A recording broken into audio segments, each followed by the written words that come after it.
des raisons évidentes, les armes que je vais vous présenter ici n'ont pas pu être apportées en cours pour cette présentation. C'est pour ça que nous avons filmé ici. Notre contact au musée des Invalides nous ayant aidé à rassembler toutes les pièces nécessaires. Donc,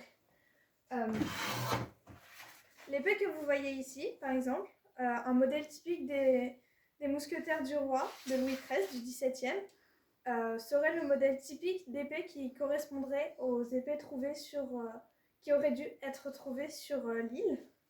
Seulement, des épées comme ça, on n'en a retrouvé que une ou deux, donc ce qui montre la présence de mousquetaires royales. Par contre, pour la plupart des armes qui ont été retrouvées, c'est plutôt des épées, comme celle-ci, du XIIIe siècle, donc plutôt du temps des croisades, ou encore celle-ci, qui correspondrait plutôt à la fin de la Renaissance. Donc, voilà. Des modèles assez différents qui montrent que les niveaux de vie étaient différents des gens sur le bateau. Ensuite, parmi les objets retrouvés, des dagues qui étaient assez communes à l'époque pour les gens un peu moins riches. Quoique, celle-ci est plutôt... Ensuite, des armures ont été retrouvées, telles que ce plastron, qui est assez vieux. Voilà.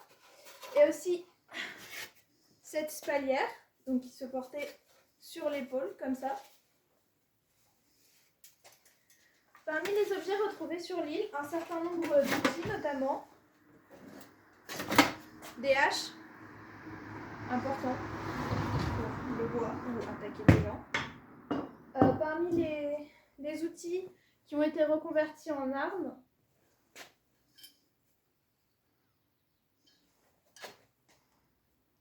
mais également des outils plus courants du quotidien, tels que des ciseaux, par exemple, que l'on suppose avoir servi pour couper le tissu, les peaux aussi, de bêtes, bien sûr, pas d'humains, ce serait glauque, ou encore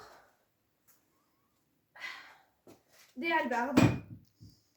Voilà, elles sont peut-être hors champ. Voilà. Je peux couper.